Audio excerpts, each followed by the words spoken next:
আসসালামু আলাইকুম প্রিয় জব ক্যান্ডিডেটস। আজকে আমরা আলোচনা করব আন্তর্জাতিক বিষয়াবলী নিয়ে। প্রথম প্রশ্নটা হচ্ছে the sea of Azov or Azov is located between which two countries? Answer is Ukraine and Russia. So Ukraine এবং রাশিয়ার মাঝখানে হচ্ছে আজব সাগর অবস্থিত।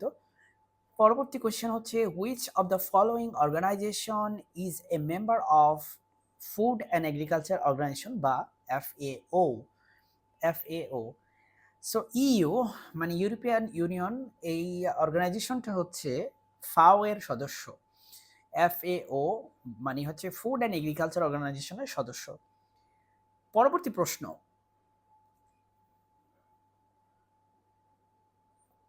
হু is the proponent of the US containment doctrine during the cold war? So cold war বা হচ্ছে স্নায়ুযুদ্ধের সময় containment doctrine এটার হচ্ছে প্রস্তাবক হচ্ছেন জর্জ কেনান। জর্জ কেনান হচ্ছে এটার প্রস্তাবক। কতটা ইম্পর্টেন্ট সেটার প্রমাণ হচ্ছে এখানে। সো চলেন আমরা আবার রিপিট করি। কন্টেইনমেন্ট ডক্ট্রিন এটা হচ্ছে কোল্ড ওয়ারের সময় হচ্ছে প্রপোজ করা হয়েছে এই প্রস্তাবটা, এবং এটা হচ্ছে ইউএসএ থেকে, এবং এটার হচ্ছে প্রপোজালটা দিছে হচ্ছে জর্জ কেনান। আমরা এটা নিয়ে একটু পড়াশোনা করবো এখন। কন্টেইনমেন্ট ডক্ট্রিন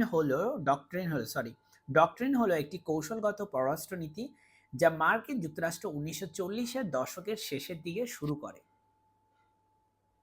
পরবর্তী প্রশ্ন হচ্ছে which two countries are connected by the Wakhan corridor?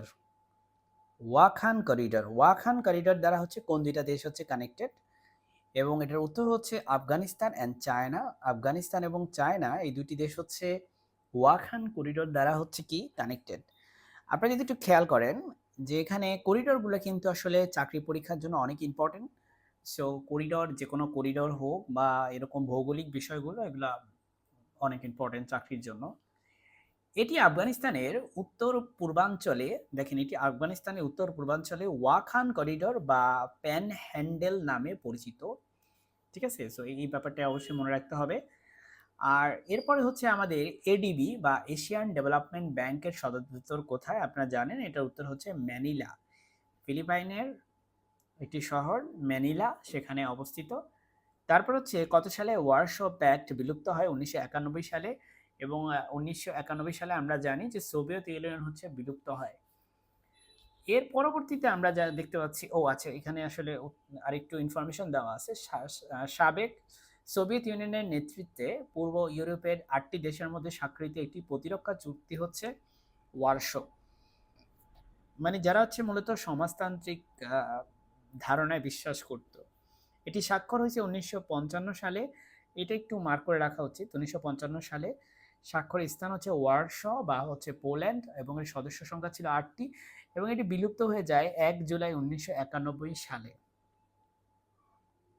পরবর্তী প্রশ্ন, আসিয়ানের বর্তমান সদস্য দেশ কতটি? এটা কিন্তু ডিসেম্বর 2024 সাল অনুযায়ী ইনফরমেশনটা হচ্ছে 10টি। ASEAN association of south east Asian Nations, দক্ষিণ পূর্ব এশিয়ার একটি অর্থনৈতিক জোট। এটি 1967 সালের 8ই অগাস্ট স্নায়ুযুদ্ধের সময় ব্যাংকক ডিক্লারেশনের মাধ্যমে প্রতিষ্ঠিত হয়। এই পার্টটা খুবই ইম্পর্টেন্ট। আমি যদি আবার রিপিট করি যে আসিয়ানের হচ্ছে প্রতিষ্ঠা হয়েছে কোন ডিক্লারেশনের মাধ্যমে বা কোন ঘটনার মাধ্যমে? সেটা হচ্ছে ব্যাংকক ডিক্লারেশনের মাধ্যমে। এটা পরীক্ষার জন্য অনেক বেশি ইম্পর্টেন্ট। এর সদর দপ্তর অবস্থিত জাকার্তা, ইন্দোনেশিয়া। ইন্দোনেশিয়ার জাকার্তাতে হচ্ছে এর সদর দপ্তর অবস্থিত, যেটা actually difficult to guess actually ASEAN বিষয়ে যারা জানে না তাদের জন্য। বিকজ জাকার্তাতে যে কোনো কিছু সদর দপ্তর হতে পারে, এটা কিন্তু মাথায় আসাটাও কঠিন একটা বিষয়। যদিও আসিয়ান আমাদের জন্য অনেক বেশি ইম্পর্টেন্ট আসলে। দেশগুলো হলো মালয়েশিয়া, সরি, এর বর্তমান সদস্য দেশ হচ্ছে 10টি। দেশগুলো হলো Malaysia, Thailand, Philippines, Singapore, Indonesia, Brunei, Vietnam, Laos, Myanmar and Cambodia. খেয়াল করেন আমাদের প্রতিবেশী দেশ মিয়ানমার, এটা কিন্তু এটা সদস্য। আর হচ্ছে ব্রুনাই, এই নামটাও মাথায় আসবে না। লাওসও নাও আসতে পারে, বিকজ বাকিগুলো কিন্তু আসলে আমাদের মোটামুটি সবার কম বেশি জানা থাকার কথা। এরপরে আমরা দেখতে পাচ্ছি যে বাংলাদেশ আসিয়ানের রিজিওনাল ফোরামের সদস্য। আসিয়ানের রিজিওনাল ফোরামের সদস্য। নেক্সট কোয়েশ্চেন হচ্ছে বর্তমান নেক্সট কোয়েশ্চেন হচ্ছে বর্তমান ইন্টারপোলের সদস্য রাষ্ট্র কতটি? ইন্টারপোলের সদস্য রাষ্ট্র বর্তমানে হচ্ছে 196টি। ইন্টারপোল হচ্ছে মূলত ইন্টারন্যাশনাল পুলিশি এজেন্ট। সো এরা হচ্ছে ইন্টারন্যাশনাল পুলিশি এজেন্সি, সরি, এরা হচ্ছে ইন্টারন্যাশনাল পুলিশিং এর কাজ করে। ন্যাটো কত সালে প্রতিষ্ঠিত হয়? এবং এটার উত্তর হচ্ছে 1949 সালে ন্যাটো প্রতিষ্ঠিত হয়। সংগঠনটির প্রতিষ্ঠাতা সদস্য দেশ 11টি। এর বর্তমান সদস্য সংখ্যা হচ্ছে 32টি দেশ সেপ্টেম্বর 2024 অনুযায়ী, এবং বর্তমানে এখন হচ্ছে 2025 সাল চলে এবং 25 সালের হচ্ছে সেপ্টেম্বর চলতেছে। এখনো পর্যন্ত তার দেশ হচ্ছে 32টা, সদস্য সংখ্যা 32টি। ন্যাটোতে যোগদানকারী দুটি মুসলিম দেশ তুরস্ক ও আলবেনিয়া।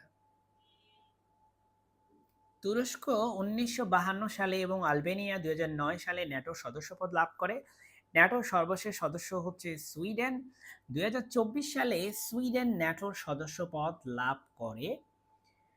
তারপরে আমরা দেখতে পাচ্ছি ইউনাইটেড নেশন এনভায়রনমেন্টাল প্রোগ্রাম, বা সংক্ষেপে আমরা যেটাকে বলি ইউএনইপি, এটার সদর দপ্তর কোথায়? আমরা এটা মোটামুটি সবাই জানি, যেটা হচ্ছে নাইরোবিতে অবস্থিত, কেনিয়ার রাজধানী নাইরোবি। সো এরপরে ইউএনইপি নিয়ে আমাদের কিছু আলাপ আলোচনা এখানে আছে, আমরা সেগুলো একটু রিক্যাপ করব। ঠিক রিক্যাপ না, কারণ আমরা এটা প্রথমবার পড়তেছি। আমার জন্য রিক্যাপ, বিকজ আমি এটা আগেও পড়েছি, অনেকের জন্য হয়তো recap. So United Nation Environmental Programme বলা হয় এটার পুনরূপ, এবং এটি হচ্ছে জাতিসংঘের পরিবেশ বিষয়ক কর্মসূচি, যেটা দেখলেই বুঝতেছেন এনভায়রনমেন্ট আছে। আর পরিবেশ সংক্রান্ত যে কোনো কিছু কিন্তু important. United Nations Environmental Programme জাতিসংঘের পরিবেশ বিষয়ক সংস্থা। এর প্রতিষ্ঠা হয়েছে 5ই জুন 1972 সালে। সো এটা একটু মাথায় রাখার মতো বিষয়, 1972 সালে এটি প্রতিষ্ঠিত হয়েছে।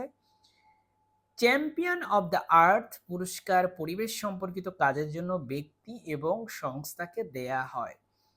সো আপনারা জানেন যে চ্যাম্পিয়ন্স অব দ্য আর্থ বলে একটা পুরস্কার আছে, যেটা হচ্ছে একটা পরিবেশ বিষয়ক একটা পুরস্কার, এবং এটা কিন্তু নির্দিষ্ট ব্যক্তি এবং সংস্থা দুই ক্ষেত্রেই কার্যকর। বিশ্ব পরিবেশ দিবস হচ্ছে 5ই জুন। এটা সুপার ডুপার ইম্পর্টেন্ট, বিসিএস কয়েকবার আসছে, অন্যান্য জব সলিউশন, অন্যান্য জব পরীক্ষাতে তো আসেই অনেকবার, আসছেই অলরেডি অনেকবার। সো আমরা জানি বিশ্ব পরিবেশ দিবস হচ্ছে 5ই জুন। আমরা এই জিনিসটা অবশ্যই মুখস্থ রাখবো। আমরা আজকের মতো এখানেই শেষ করতে চাচ্ছি এই ভিডিওটি। আপনাদের যদি আন্তর্জাতিক বিষয়াবলীর এই আলোচনাটা ভালো লেগে থাকে, আমার চ্যানেলটি সাবস্ক্রাইব করে রাখবেন। আমি ধারাবাহিকভাবে ইনশাল্লাহ ভিডিও দিয়ে যাব, যেখানে আপনাদের সাথে সাথে আমিও শিখবো, বা আমার সাথে সাথে আপনারাও শিখবেন। আমার জন্য সবাই দোয়া করবেন। আসসালামু আলাইকুম।